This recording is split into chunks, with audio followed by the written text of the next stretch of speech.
Yahweh Bahashim, Yahweh Shai, Bahashim Rakahak Radash.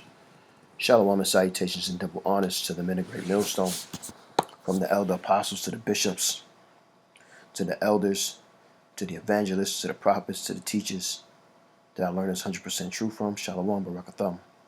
Shalom to the speckled bird, the confused face, the Akim and Akwal, the Akim on the highways and byways, and last but not least, the elect. I'm back again with another video, and I'm going to entitle it News and Prophecies. And play some of this video here.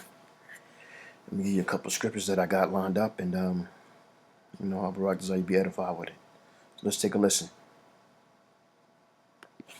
I got to make this one quick. The North Koreans are blowing up any passageway in between the south and the north. There's been cross-border skirmishes already reported. As a result of this, the North Koreans are severing all trade routes between the south and the north. Now, the question that people need to be asking at this point in time is, why now? What could have possibly provoked the North Koreans to go to such excessive measures? They're saying that the south were dropping propaganda leaflets and a drone violated North Korean airspace, but even that seems like an insufficient explanation in light of all of the past transgressions from either side to elicit such a severe response. Let's look at what's happened in the last 48 hours, not only on the Korean Peninsula, but more importantly, in the context of the global geopolitical chessboard, because this. So things are building up. These wars, these rumors of wars are building up. Everything is getting we're getting closer and closer to the day of Yahweh Bashim Yahweh Shai, which is a beautiful thing. It's almost time for us to get up out of here, and it's gonna take some time because other prophecies have to take place. But it's building up, man. Right now what it looks like is East versus West, North versus South, NATO versus BRICS. You know what I'm saying? Right now, that's what it looks like. What everybody needs to be paying attention to. This is a world war, and increasingly by the day, it becomes more and more of a world war as defensive pacts are signed between all of the, what we refer to here in the West as the axis of evil, right? North Korea, China, Russia, and Iran primarily. Now, in the last 48 hours, the North Koreans and the Russians have ratified a defensive strategic pact, which essentially means. So that pact that they've made is pretty much kind of like it's an agreement to if if NATO or America, however, attacks one of the countries that's involved with BRICS, that the other countries will come to the aid, and it's kind of what NATO does too, with as far as using America to aid them in those other countries. So the stage is being set. Yahweh Bashim Yahweh Shai is setting the movie up for it to go to its climax, because that's what we're about to do. I forgot the name. Crescendo, I think it is, which is Italian for intensify. I could be wrong. Please correct me if I'm wrong. But this is what's happening. We're almost getting close. We're getting closer and closer to the end of the movie. When one country comes under threat or is attacked, the other country is going to come to their aid. It's essentially an Article 5 for North Korea and Russia. If the North Koreans get attacked by the South and the Americans, the Russians then are obligated to come to North Korea's aid, even if that means nuclear aid, okay? North Korea is now under the Russian nuclear umbrella, even though the North Koreans have their own nuclear weapons, and increasingly more so.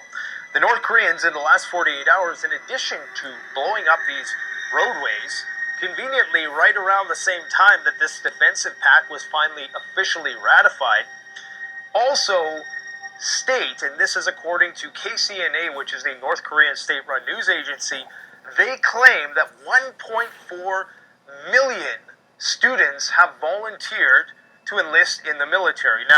Now, unfortunately, that's why it's going to be a draft. The United States of of uh, of bitterness is they don't have that. The numbers are not there for them. So this is why they're gonna have a draft because these kids, man, they don't believe in going to war. With this with the unicorn, the WWW, the World Wide Web, some have been able to see information about history and the involvements of what the government is involved in. Fair use, fair use, fair use, fair use under the 1976 Act, and everybody's a little bit more wiser, but at the same time, a lot of people are even more dumb because they choose not to learn the history or understand anything that's going on in the world today. They're so involved in their little world, not realizing that it's all about the end. This is Second Esdras, um, 16 and 18. The beginning of sorrows and great mournings, the beginning of famine and great death, the beginning of wars, and the powers shall stand in fear in the beginning of evils. Evils mean bad time. What shall I do when these evils shall come? Jump down to 34. And the wars shall their bridegrooms be destroyed, and their husbands shall perish of famine. And this is what we're getting closer to, man. We're not involved in the WW3, but there's going to be wars. But that's not going to be the nuclear war because that nuclear war is going to be just as that's going to happen. Yahweh Shai is going to be coming. So we're not there yet, but we're getting close, getting very close, and that's something to be excited about.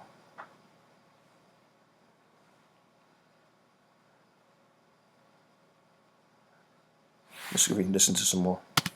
Whenever you say volunteer and we're talking about a communistic authoritarian society, we know exactly what that means. That means it's coming at the end of the barrel of a gun. Nonetheless, this signifies a new high point in tensions. We're talking about 10,000 artillery pieces that are currently amassed along the North Korean border that, according to the head of the North Korean military, are ready to open fire at a moment's notice. Now, and that's a good thing. You know what I'm saying? Like, we're seeing more revved up small wars that's taking place, and eventually, man, it's going to lead to that WW3, what we all understand. You know what I'm saying? But there's other things that have to happen. The NWO has to happen, and some other situations that need to take place. So, we're kind of excited about that, man. It's going down pretty much, and there's nothing that anybody can do to stop it. It was not going to go back. It's going to continue to keep moving forward, and we're excited about that, man. This is Luke 21:9. For when ye shall hear of wars and commotions, be not terrified. This is Yahweh Shah speaking. For these things must first come to pass, but the end is not by and by. So the end is not yet. Just because you're hearing about these things and you're seeing small wars, these things are happening, but it doesn't mean that it's the end yet. And Yahweh Shai tells us we're not to be worried, we're not to be terrified. He's going to protect his own. we're no strangers here to hardline rhetoric with the North Koreans and the South Koreans. It's the most vociferous of any rhetoric on any battlefront and the most unprofessional and undiplomatic because, of course, while there might be an armistice with the North Koreans and the South Koreans, they're still officially in a state of war. So, of course, it's going to be incredibly belligerent talk. Nonetheless, this is a new point in hostilities. Now, let's look at the timeline of all of this. And remember, we have North Koreans fighting inside Ukraine. Allegedly, they're collecting intelligence, doing. So Moab is fighting against Edom. You know what I'm saying, on the low. You know what I'm saying, because that's what those North Koreans or Moabites and those what do you call them? What is it? Ukrainians. They also, in the 80s, They were a part of the USSR, which is the Soviet Union, and they're Edomites as well. I mean, all Israelites are scattered all around the world, but we're talking about the predominant of people inside these places that are going through situations as far as war is concerned.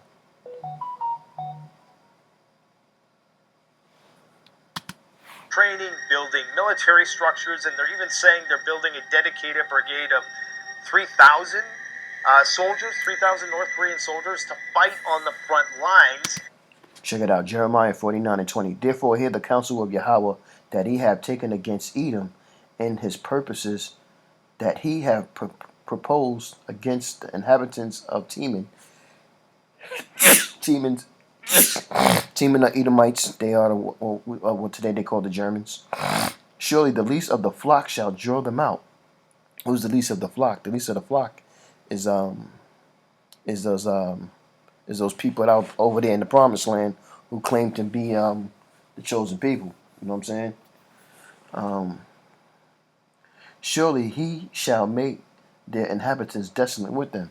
So that place is going to be destroyed, but it's going to be rebuilt back through the heathens when they become oppressed and slaves to us, to the Israelites. You know what I'm saying?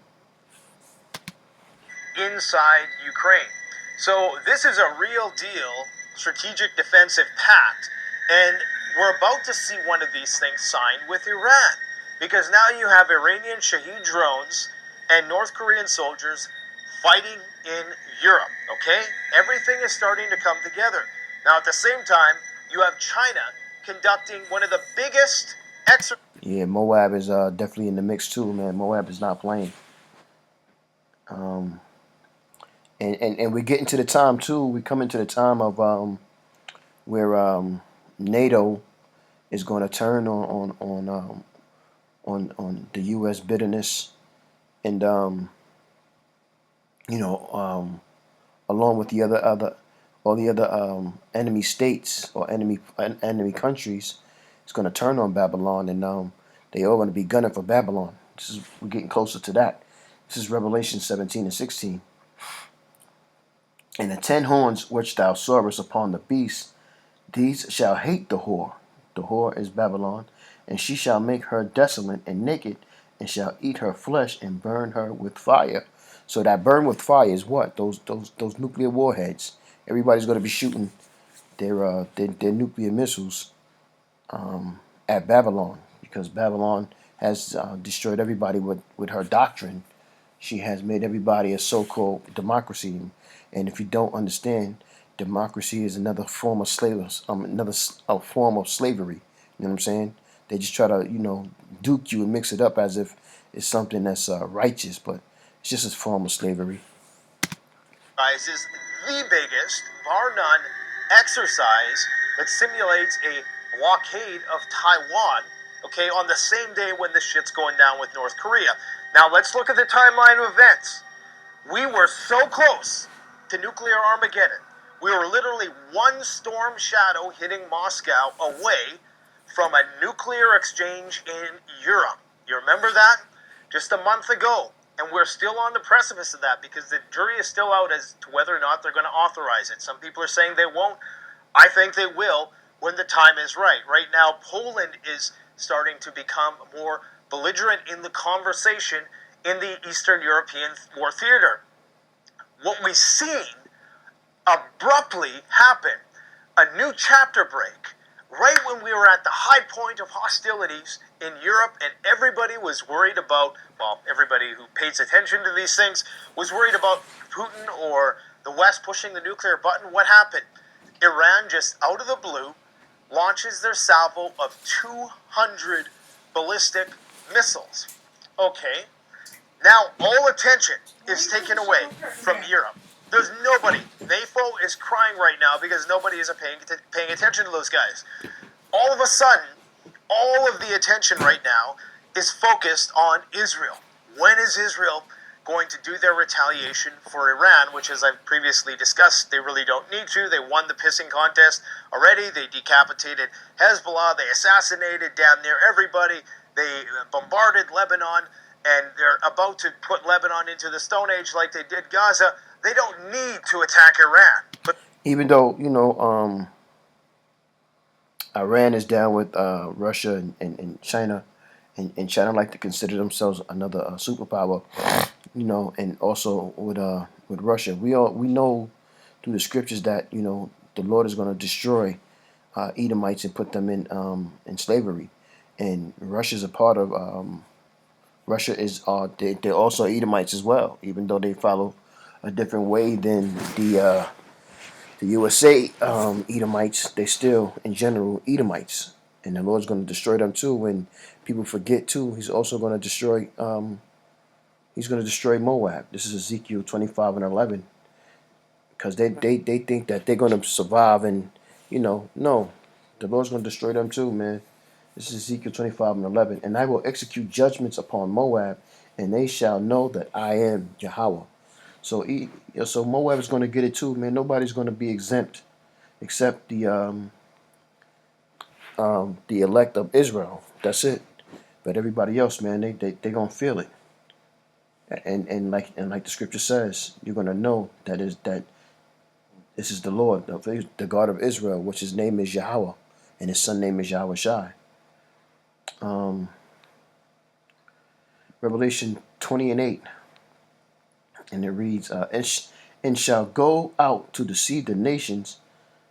I'm not going to read that part. And shall go out to deceive the nations which are in four quarters of the earth, Gog and Magog, to gather them together to battle, the number of whom is as the sand of the sea. So, chief prince is Gog of Magog, which is Russia, Russians in Russia. You know what I'm saying? Russians of Russia, Slovakia. If you want to read it that way, but yeah, man, the Lord has his eye on all of them, especially Babylon. And, he's not going to hold back. Everybody's going to feel it. Everybody's going to get it. going to, because they want a war. Now, Vladimir Putin is the intelligence nexus of all of this. Xi is likely the one running the show. Xi Jinping, the president of China, is likely the one running the show, but Vladimir Putin is the KGB expert, right? So he has all this intelligence. So I'm presuming that he knows that Israel is about to start a massive war The least with of the Iran, flock shall draw them out. and so now we all of a sudden see this shift to the east. North Korea opens up that front. Well, what does this do? It's gonna continue to build up till we get to that nuclear war. But this is what's gonna happen though. This is the real ending. This is Revelation 14:15. And another angel came out of the temple, crying with a loud voice to him that sat on the cloud, thus in thy sickle and reap, for the time is come for thee to reap, for the harvest of the earth is ripe. And he sat on the cloud thus, and his sickle on the earth, and the earth was reaped.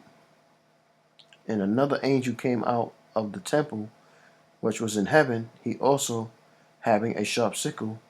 And another angel came out from the altar which had power over fire, and cried with a loud cry to him that had the sharp sickle, Yahushai, saying thus, in thy sharp sickle, and gather the clusters of the vine of the earth, for the grapes are full ripe. And the angel thus in his sickle into the earth, and gathered the vine of the earth, and cast it into the great winepress of the wrath of the Most High. And the winepress was trodden without the city, and the blood came out of the white winepress, even unto the horse bridles, by the space of 1,600 furlongs. So Yahweh Shai is going to destroy all our enemies, all his enemies. And we won't have this issue. We won't have wars or nothing like that again, as the scriptures say. And this is what we're looking for and what we're praying about. This is why we're not to be afraid or to be scared, because Yahweh Bashin Yahweh Shai, again, like I said, is going to protect his own. Pressure against Iran, because they know full well that the Americans know full well they can't fight a war on two fronts, much less four fronts. No matter how many nuclear submarines you have, you ain't fighting, and nobody wants to go nuclear, so they know it has to be conventional. You ain't fighting a war with the South Koreans and the North Koreans, the Taiwanese against the Chinese, the Iranians, and the entire axis of resistance versus Israel and Russia right now, who is crushing Ukraine. It's about to go down, man. Call hello, Yahweh Bashim, Yahweh Shabbat, Shem, Kakradash. Shalom again, and double honors to the men of great millstone. Shalom to the elect. Shalom.